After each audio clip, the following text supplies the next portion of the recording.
Successful लोगों की 10 most powerful habits में से हैबिट नंबर 6 है they manage their time really well.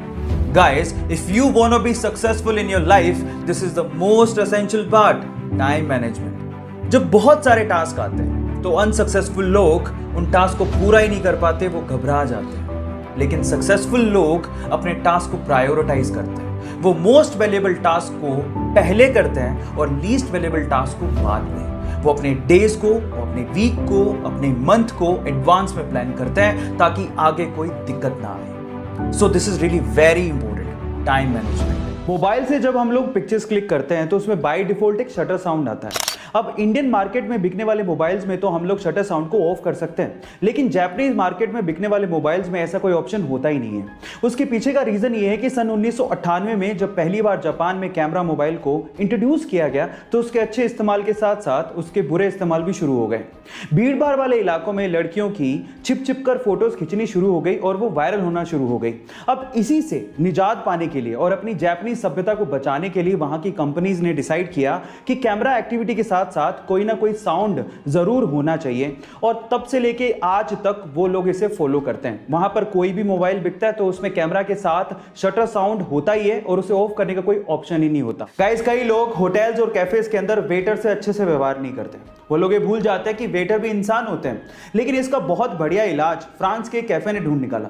वो आपके व्यवहार के हिसाब से आपसे कॉफी का चार्ज करता है. मतलब अगर आपने कॉफी ऐसे मंगवाई, ओए एक कॉफी, तो वो आपसे मैक्सिमम चार्ज करते हैं 5.8 यूरोस, मतलब 350 रुपए.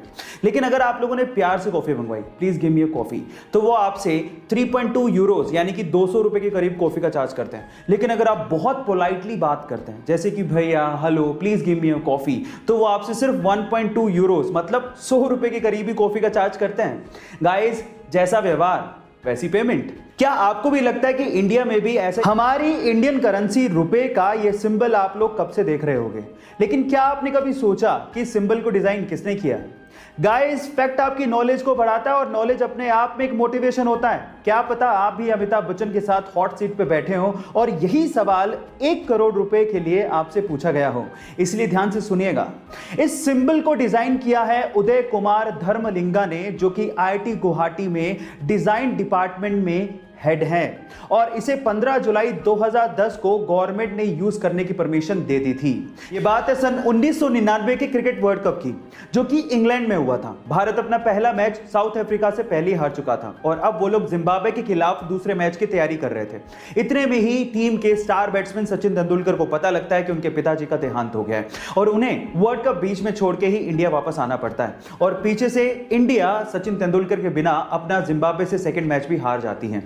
ये देखकर सचिन अपनी रिस्पॉन्सिबिलिटी समझते हैं और वो 4 दिन के भीतर भीतर वापस इंग्लैंड पहुंचते हैं और तीसरे मैच में केन्या के खिलाफ 141 रन नाबाद ठोके ना सिर्फ वो इंडिया को जिताते हैं, बल्कि शतक मारने के बाद आसमान को देखते हुए अपने पिताजी को श्रद्धांजलि भी देते हैं.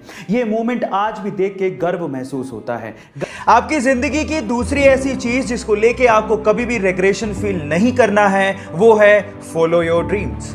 मान लीजिए आपका कोई सपना है और आप वो करना चाहते हैं, लेकिन आपके आसपास के लोग नहीं चाहते. पर अगर आपको अपने सपने पर पूरा भरोसा है तो आपको उन लोगों की परवाह नहीं करनी. आपको ये कभी भी नहीं सोचना कि आप गलत कर रहे हैं या फिर आप सेल्फिश हैं. और जो लोग आपको ऐसा फील करवाते हैं वो लोग आपकी लाइफ में रहने लायक नहीं हैं. नेगेटिविटी और नेगेटिव लोगों से दूर रहिए, अपने ड्रीम्स को चेस करिए, एक एग्जाम्पल सेट करिए ताकि आप लोगों के लिए इंस्पिरेशन बन सकें. बाकी रीजन. गाइस, अगर मैं आपसे सवाल पूछूं कि दुनिया का सबसे बड़ा टेंपल यानी कि मंदिर कहां पे है, तो आप लोग क्या जवाब देंगे? मे बी आप में से कई लोग इंडिया के बारे में सोच रहे होंगे, लेकिन एक्चुअली दुनिया का सबसे बड़ा मंदिर इंडिया में नहीं है. वो है कंबोडिया में, जिसका नाम है अंगकोर वाट. अच्छा, दूसरा सबसे बड़ा मंदिर कहां पर है? अगर आप अभी भी इंडिया सोच रहे हैं तो अभी भी आप लोग गलत हैं, क्योंकि दूसरा सबसे बड़ा मंदिर नॉर्थ अमेरिका के न्यू जर्सी में है, जिसका नाम है स्वामी नारायण अक्षरधाम. हाँ, तीसरा सबसे बड़ा मंदिर जरूर इंडिया के तिरुचिरापल्ली में है. अब इसके बारे में